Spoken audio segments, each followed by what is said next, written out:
Hi and welcome to the sim. I'm finally getting rid of these kitchen chairs and replacing them with proper pilot seats. And based on your comments, that's not a second too soon.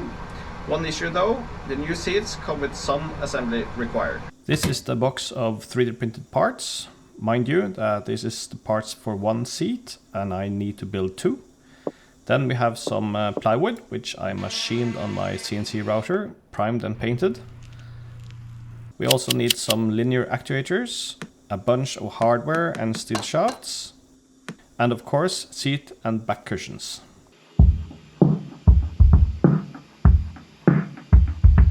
This is most of the parts needed to build the legs. Here I'm getting ready to install bushings, clamps and a lot of threaded inserts.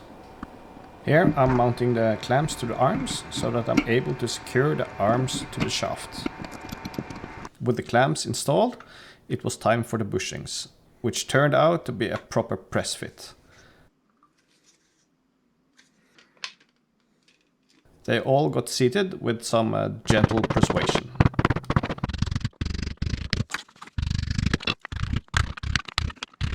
To assemble the legs, all the parts have to be slid onto a 20mm solid steel shaft in the correct order. The first part to be mounted is an arm which attaches to the seat. Then the bridge that will keep the distance between the two shafts. Next is a leg. Two more arms that will attach to one of the linear actuators. Then we have another linear actuator mount. Before an arm that attaches to a stabilizing bar. Another leg. The last bridge. And at last, another arm that attaches to the seat.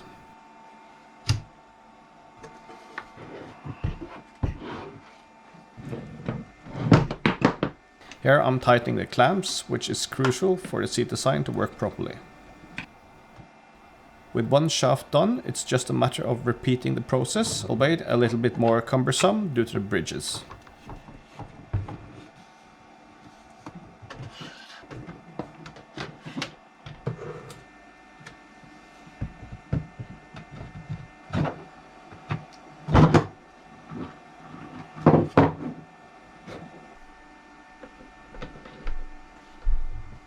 With both shafts assembled, I realized that I should have mounted the linear actuator on the first shaft before putting everything together. Fortunately, only minor disassembly was required to get the required screw in place. With the two shafts completed, it's time to attach the feet to all of the legs. And then to attach the feet to the base plate. I'm also mounting the actuator to the base plate, constraining the feet assembly. Then it's time for the second linear actuator that is responsible for lifting the seat. And then the stabilizing bar that ensures that the seat position is fully constrained at all positions. Okay, with the legs complete, let's check if they work as intended.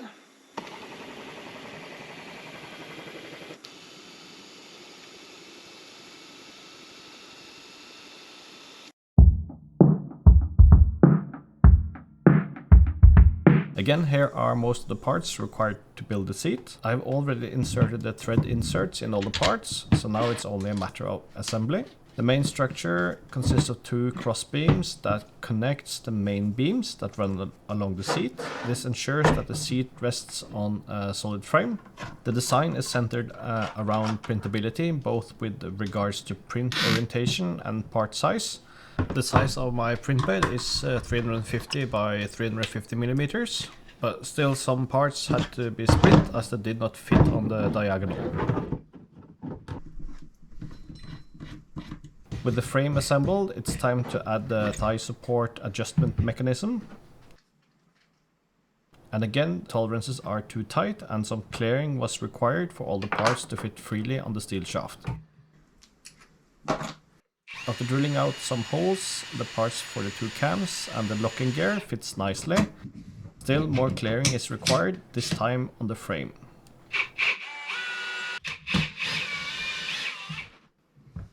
Here I'm assembling all the parts, the cams and the arms that will attach to the thigh support on the seat cushion. The next part is the lever assembly that together with the locking gear will lock the thigh support in the desired position.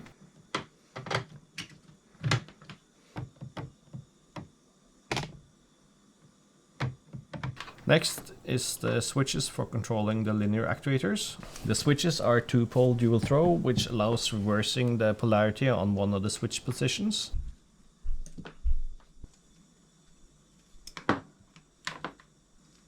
With wires attached to the 3 switches, I'm ready to install them in the switch panel.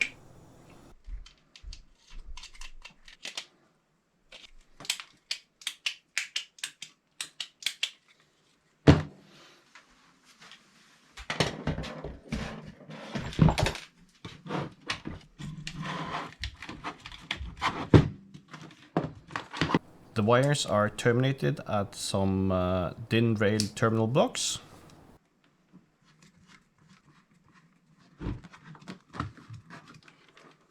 With the switch panel attached to the frame, it is time to prepare the seat cushion.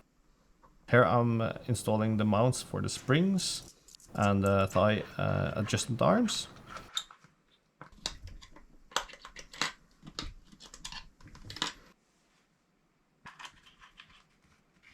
This plate is where the backrest actuator brackets are attached, and the cutout is for the seat height adjustment actuator arms. I will later mount the tactile transducer and seat belts to this plate.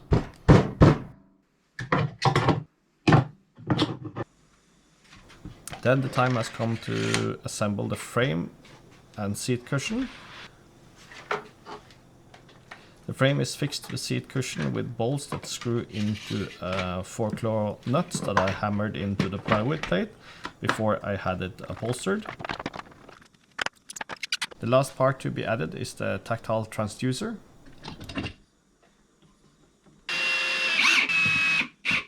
The final touch is to fix the adjustment bars to the seat, and here is a quick demonstration of the thigh support mechanism.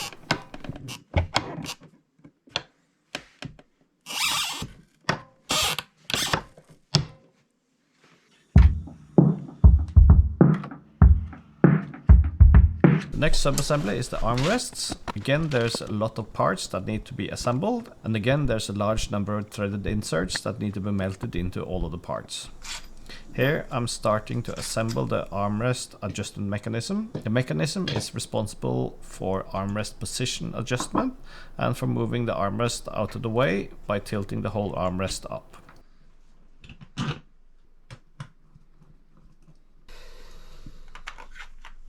A steel rod is used to mount the armrest to the back of the seat, and the stationary part of the adjustment mechanism is fixed to this rod using clamps. Adjusting the position is done by a knob at the tip of the armrest, and the knob is connected to the mechanism via a lead screw.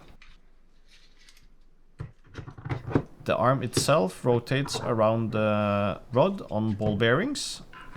The armrest is printed in several parts and screwed together. This is to ensure the required strength by optimizing the layer orientation of the parts with regards to the forces involved. Here I'm adding a universal joint to the adjustment knob shaft as the lead screw angle changes with the armrest position. To ensure smooth rotation of the knob, I'm also adding thrust bearings to the knob shaft.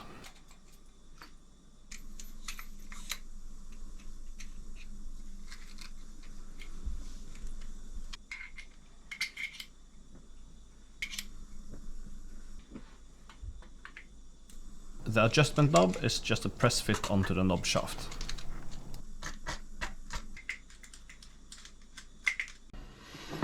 Here I'm installing the lead screw in the adjustment mechanism. The next step is to assemble the adjustment knob and the front piece of the armrest.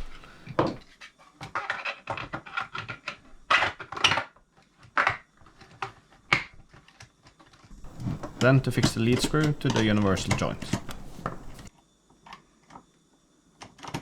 With everything assembled, it's time for a quick function test. I guess it's not intuitive how the mechanism works, but that it works will be shown later in the video when the seat is fully assembled.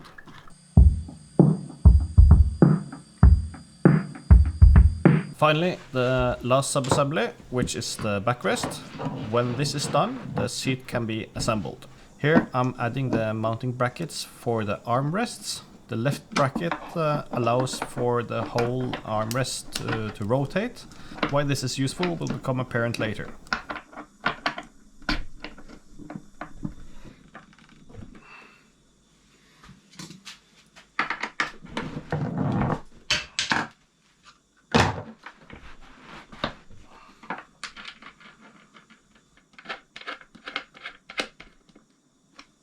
For the right side, I'm using 2 linear guide clamps. These clamps will see a significant torque when somebody is resting their arms on the armrest, and I hope that the clamping force is high enough to handle the torque.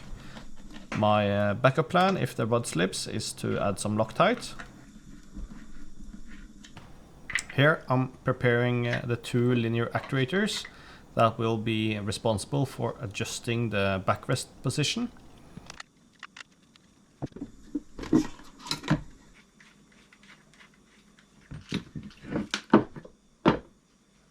With the actuators done, it was time to attach the hinges to the backrest.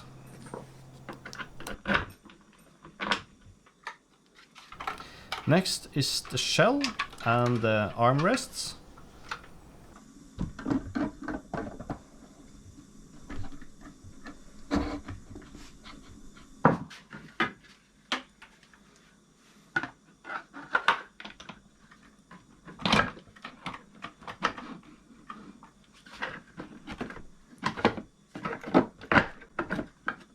With both armrests and the shell in place, I'm ready to add the back plate to give the seat a more realistic appearance and to hide all the brackets and the mounting points. Locating the back plate was a pain, and I figured out that fixing the back plate to the shell and cushion plate on the perimeter was the easiest approach. With the back plate in the correct position, I was able to slide in the actuators and fix them with screws that goes all the way through to nuts in the cushion plate. Then it's just a matter of adding the rest of the screws. And that's the backrest complete.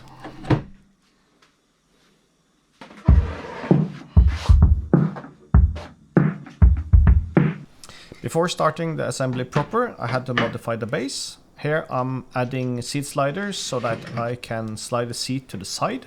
I did consider J-rails, but the cost is currently not worth it to me. With these sliders and the adjustability of the seat, I should be able to make it easy to get in and out of the seat. With the sliders in place, I'm ready to add the seat assembly to the feet assembly.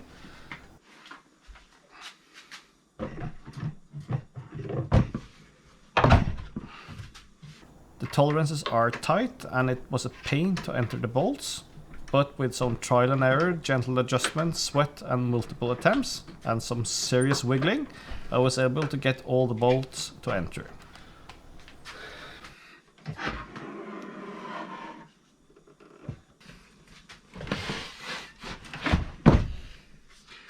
Then it was time to do a quick inverted test of the actuators before connecting all the actuator wires to the correct pin rail connectors by the tried and tested method. Try every combination until it works correctly.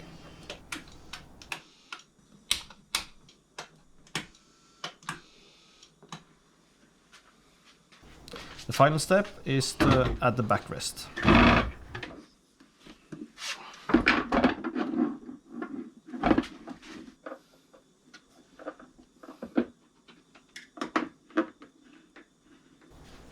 And finally, I have a proper pilot seat.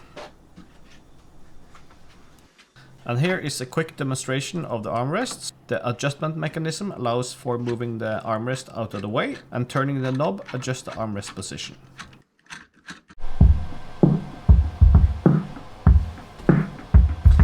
And here we are in the cockpit. The seat is now in its retired position. With the armrest rotated out of the way, getting into the seat is barely an inconvenience.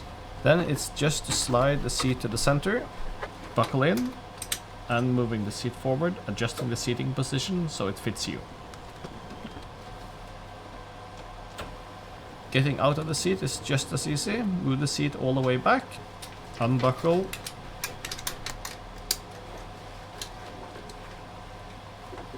move the seat over to the side, and twist the armrest out of the way.